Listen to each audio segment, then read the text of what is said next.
obviously, coronavirus has been the big macro theme within markets, within Bitcoin markets, within traditional capital markets as well over the last 3 months. But another narrative, especially within crypto, which is of the utmost importance and every single Bitcoin investor must know about, is the Bitcoin halving. And I know some may be more familiar with the concept and some will be less familiar, but this presentation would just serve as a way to introduce you all to what the Bitcoin halving is, and as an investor, what the Bitcoin halving means and what things you need to watch out for in the coming months. So the Bitcoin halving, as we'll come to see, is due to happen on May the 13th, 2020. And on the next slide, I'll explain what exactly that means. So interestingly with Bitcoin, and perhaps Bitcoin is the only cryptocurrency or pretty much only asset that does this, is that every 210,000 blocks, or roughly 4 years, the total number of Bitcoin that miners can win is halved. I just want to quickly step back and explain two concepts which some people may not be familiar. So within Bitcoin, every single group of transactions carried out on the Bitcoin blockchain are grouped in things called blocks. On average, it takes about 10 minutes for a block to be created on the Bitcoin blockchain. And taking these 210,000 blocks and times by 10, you get roughly around 4 years, except there is a bit of variance when it comes to this. And secondly, as many people may be familiar with, analogous to how gold is mined, Bitcoin is also mined. And mining is the process through which miners or people that hold large amounts of computational power in various countries around the world use their electricity to carry out very complex computational algorithms.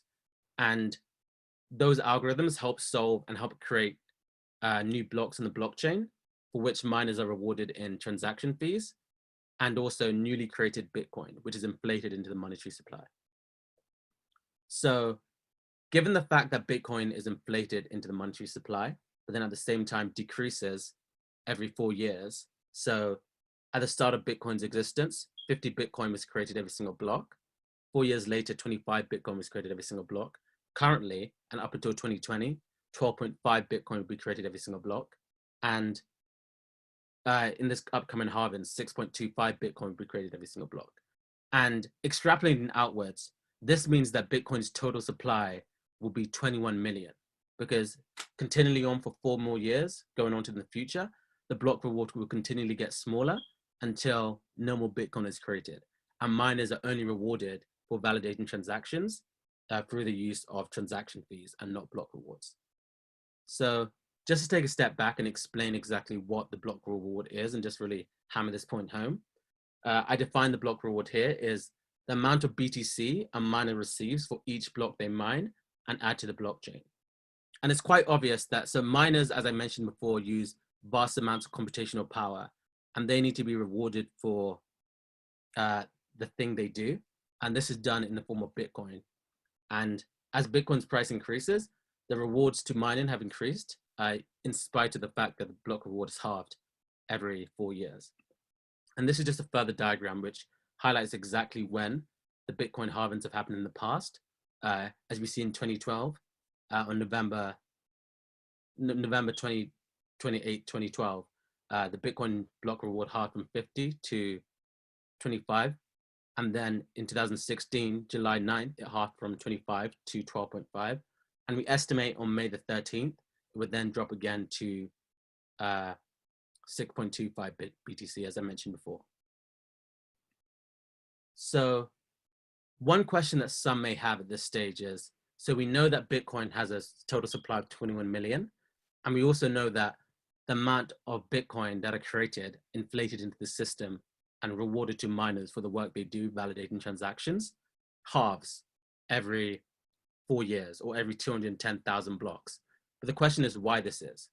And if you, especially for anyone that's very interested in learning about the history of Bitcoin, we will discover that Bitcoin was launched in the nexus or at the start of the financial crisis.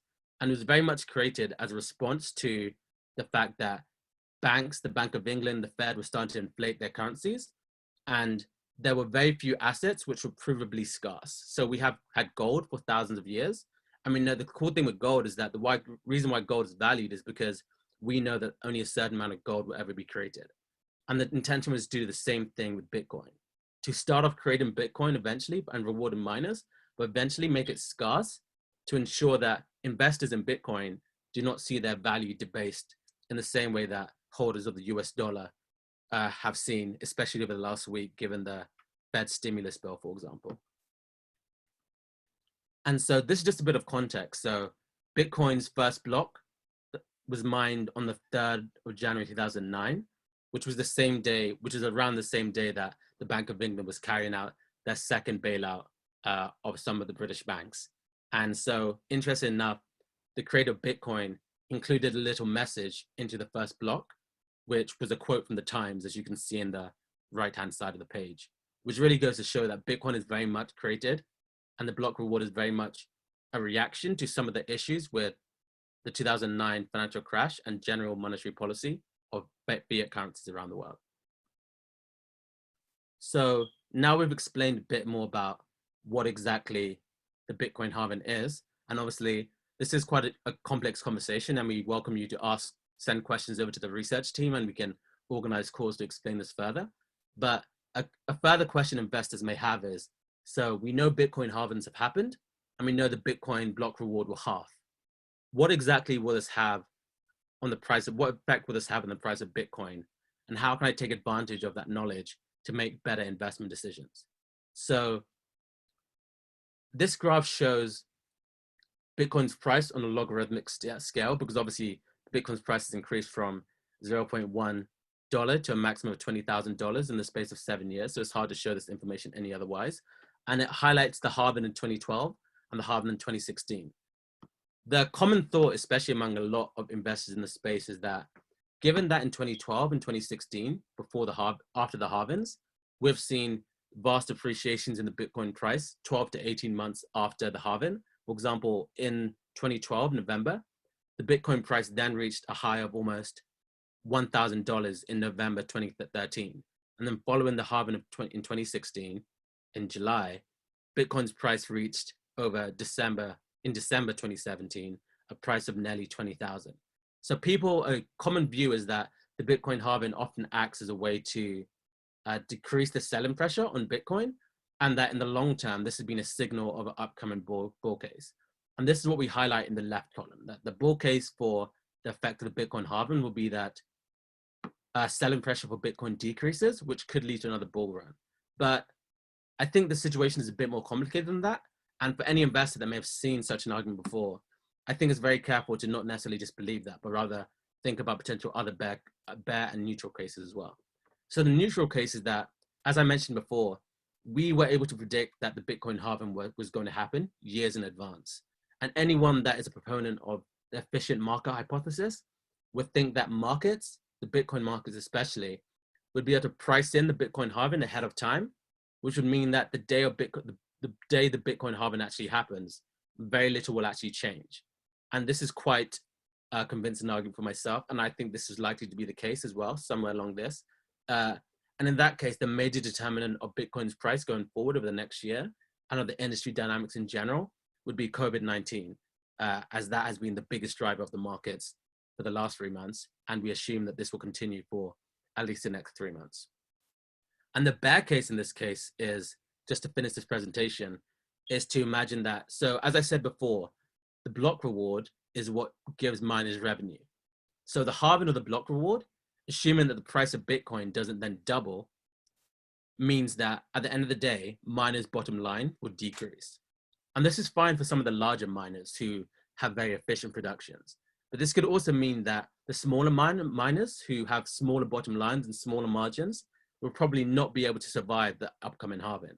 And this could potentially lead to a consolidation of firms within the industry, which, because of Bitcoin's focus on decentralization, which relies on the fact that miners need to be decentralized and not all congregated into 2 or 3 monopolies, for example, this could lead to an increased miner centralization, which would not be good for Bitcoin's market dynamics in the long run. We feel that all these possibilities are, somewhat understandable. And there are 2 things one should consider going forward, 2 things to keep an eye on. Firstly, we have to see whether selling pressure on exchanges, which can be associated with miners, changes much in the coming months, especially before the Bitcoin halving. And this will let you know if the bull case is correct or not. And secondly, we need to look at changes in the hash rate of Bitcoin. So the amount of computational power that is being used by Bitcoin in the coming months in order to see whether mining centralization is increasing or decreasing.